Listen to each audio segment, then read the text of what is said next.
আসসালামু আলাইকুম everyone.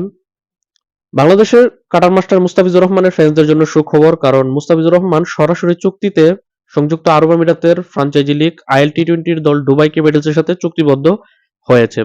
Dubai ক্যাপিটালসের সাথে মুস্তাফিজুর রহমানের সম্পর্কটা কিন্তু পুরনোই। গত বছর আইএল টি-20তেও মুস্তাফিজুর রহমান খেলেছিল দুবাই ক্যাপিটালসের হয়ে, যেখানে ৮ ম্যাচ খেলে ১৫ উইকেট শিকার করে টুর্নামেন্টের খুব সম্ভবত ৭ম সেরা উইকেট শিকারী হয়েছিল। পুরো টুর্নামেন্ট শেষ করে আসতে পারেনি। তারপরেও কিন্তু মুস্তাফিজুর রহমান টপ 10 উইকেট শিকারীর মধ্যে ছিল, টপ 7 এর মধ্যে ছিল।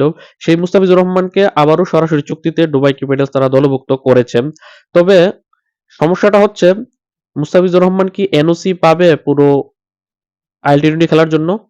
সমস্যা এখানে বিপিএল নয়, কারণ আইএল টি-20 শুরু হবে নভেম্বরের 22 তারিখ থেকে 20 ডিসেম্বরের মধ্যে অনুষ্ঠিত হবে। আর বিপিএল যদি হয়ও, তাও সেটা ডিসেম্বরের শেষ সপ্তাহ অথবা জানুয়ারির প্রথম সপ্তাহে শুরু হবে।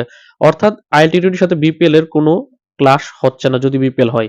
তারপরেও মুস্তাফিজুর রহমান পুরো আইএল টি-20 খেলতে পারবে না, আংশিকই খেলতে পারবে। সেটার মেইন কারণ হচ্ছে বিসিবি তাকে এনওসি দিবে না। এখন কথা হচ্ছে বিসিবি কেন তাকে এনওসি দিবে না, সেটার পেছনে মূল কারণ হচ্ছে বাংলাদেশ এবং সাউথ আফ্রিকার পূর্ণাঙ্গ সিরিজ। আগামী নভেম্বরের 15 তারিখ থেকে ডিসেম্বরের 13 তারিখ পর্যন্ত সাউথ আফ্রিকাতে অনুষ্ঠিত হবে 2 টেস্ট, 3 ওয়ানডে এবং 3 টি-20-র বাংলাদেশ এবং সাউথ আফ্রিকার দ্বিপাক্ষিক সিরিজ। যার কারণে মুস্তাফিজুর রহমানের জন্য তো কিন্তু মুস্তাফিজুর রহমানকে খুবই দরকার বাংলাদেশের ওয়ানডে এবং টি-20 স্কোয়াডে। টেস্টে না হয়ে বাদই দিলাম, টেস্টে মুস্তাফিজুর রহমান খেলে না। মূলত সিরিজটা শুরু হবে আগামী নভেম্বরের 15 থেকে 19 নভেম্বর। প্রথম টেস্ট ম্যাচ খেলবে দুই দল সাউথ আফ্রিকার জোহানেসবার্গে। তারপর আগামী 23 নভেম্বর থেকে 27 নভেম্বর দ্বিতীয় এবং শেষ টেস্ট ম্যাচটা অনুষ্ঠিত হবে সেঞ্চুরিয়ানে। এখন এটা ফেলে দিলাম তালিকা থেকে যে টেস্টে তো মুস্তাফিজুর রহমান খেলে না, ইজিলি হয়তো বা সে দলের সাথে জয়েন করতে পারবে। 22 নভেম্বর আইএল টি-20 শুরু হবে, সেখানে 30 নভেম্বর পর্যন্ত ইজিলি হয়তো বা শুরুর দিকে কিছু ম্যাচ সে খেলতে পারবে দুবাই ক্যাপিটালস হয়ে। বিসিবি তাকে অ্যালাউ করতে পারে।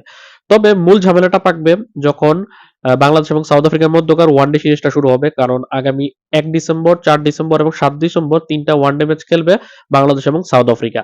সেখানে মুস্তাফিজুর রহমানকে ছুটি দেওয়ার কোনো প্রশ্নই ওঠে না, কারণ 2027 সালে ওয়ানডে বিশ্বকাপটা কিন্তু অনুষ্ঠিত হবে সাউথ আফ্রিকা, জিম্বাবুয়ে, নামিবিয়ায়, এবং অধিকাংশ ম্যাচ সাউথ আফ্রিকাতে হবে।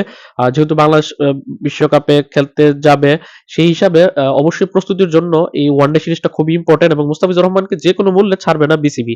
তার মানে মাঝের সময়টাতে মুস্তাফিজুর রহমানকে পাওয়া যাবে না।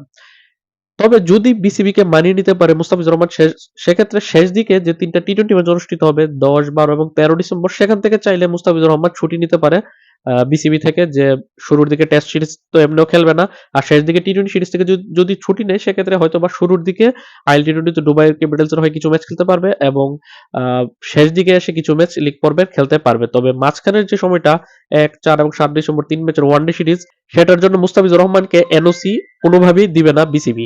আবার এমনও হতে পারে, যেহেতু 3 ম্যাচের ওয়ানডে সিরিজের প্রস্তুতির একটা ব্যাপার হচ্ছে, সেই হিসাবে হয়তো বা প্রথম দিকে টেস্ট সিরিজের সময়ও সে এনওসি নাও পেতে পারে। তবে এখন পর্যন্ত তো সময়টা আসেনি, সময় ঘনিয়ে আসতে আরো দেরি আছে। তবে এখন পর্যন্ত যতটুকু মনে হচ্ছে যে আইএল টি-20 পুরো সিজন খেলতে পারবে না মুস্তাফিজুর রহমান, আংশিক কিছু অংশের জন্যই খেলতে পারবে।